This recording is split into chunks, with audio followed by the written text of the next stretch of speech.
Vizag steel plant ప్రైవేటీకరణ నిర్ణయాన్ని ఉపసంహరించుకుంటున్నట్టు విశాఖ నగరానికి రాకముందే ప్రధాని మోదీ ప్రకటించాలని డిమాండ్ చేస్తూ గాజువాకలో విశాఖ ప్రజలు కార్మికులు భారీ ప్రదర్శన నిర్వహించారు.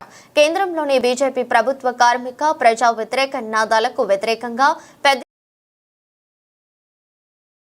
గాజువాక తిరిగి పాత గాజువాక నుంచి కొత్త గాజువాక తిరిగి కొత్త గాజువాక నుంచి పాత గాజువాక కూడలి వరకు నిర్వహించిన భారీ ప్రదర్శనకు స్థానికులు పూలు జల్లి ఎక్కడికక్కడ ఘన స్వాగతం పలికారు. స్టీల్ ప్లాంట్ ను రక్షించాలన్న నినాదాలతో గాజువాక పరిసరాలు మారుమ్రోగాయి. విశాఖ ఉక్కు ప్రైవేటీకరణను ఉపసంహరించుకునేలా ప్రధానమంత్రి మోదీపై రాష్ట్ర ప్రభుత్వ పెద్దలు ఒత్తిడి తేవాలని కోరారు. విశాఖ స్టీల్ ప్లాంట్ ప్రైవేటీకరణకు వ్యతిరేకంగా జరుగుతున్న మహోన్నత ఉద్యమాన్ని పరిగణలోకి తీసుకుని ప్రధాని తన పర్యటనలో సానుకూల నిర్ణయం తీసుకోవాలని డిమాండ్ చేశారు.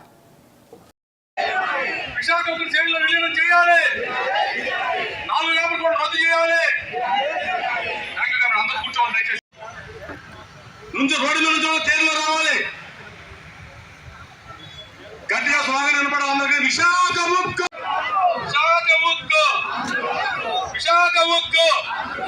కాపాడుకుంటా పూర్వీకుల జాగాలను కాపాడుకుంటా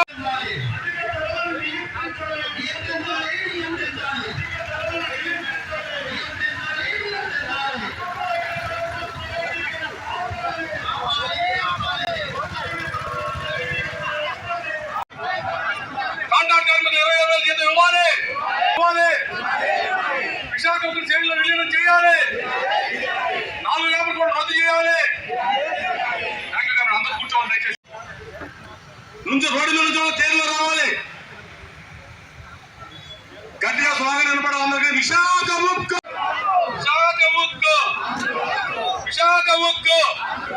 కాపాడుకుంటా పూర్వీకుల జాగాలను కాపాడుకుంటా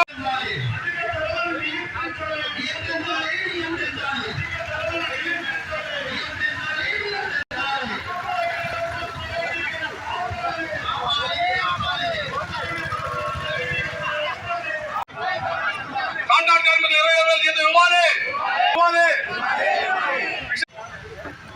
నుంచి రోడ్డు నుంచి